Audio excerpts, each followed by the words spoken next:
আজকে বাংলাদেশে বলার ডিসি অফিসে গেলে ডিসি সাহেব বলে আপনাদের আন্দোলনের অগ্রণী ভূমিকা আছে।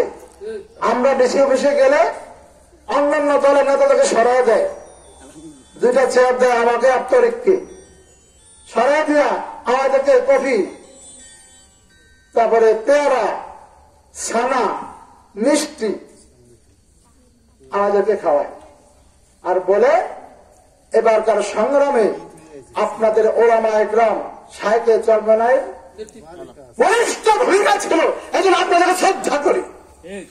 কি বলেন, ঠিক কিনা? আমাদের এই কথাটা গ্রামে গঞ্জে প্রত্যেক ঘরে ঘরে পৌঁছাতে হবে। এই স্বাধীনতা সংগ্রামে সাহিত্যের চর্মনায় বলিষ্ঠ ভূমিকা ছিল। এবার সামনের নির্বাচনেও আমরা মাথার পাগড়ি মাথায় বেঁধে বাঁশের লাঠি নিয়ে আমরা সেন্টারে অবস্থান করবো ইনশাআল্লাহ। যদি সেন্টারে কেউ ভোট চুরি করতে আসে তাদের কালো হাতকে ভেঙে টুকরো টুকরো করতে হবে।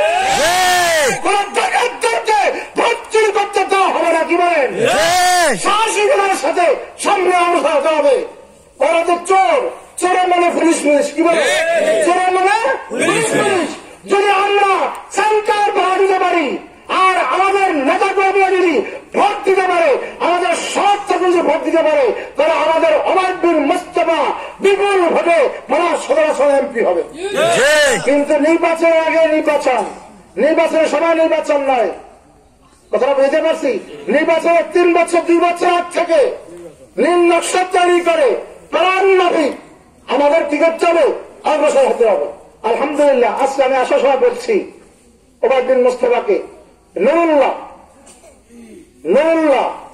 অর্থাৎ এই শিবপুর ইউনিয়নের কমিটি সভাপতি, সেক্রেটারি সবাই মিলে প্রাণ প্রদান করে যে কাজ করতেছে, যদি ধারাবাহিক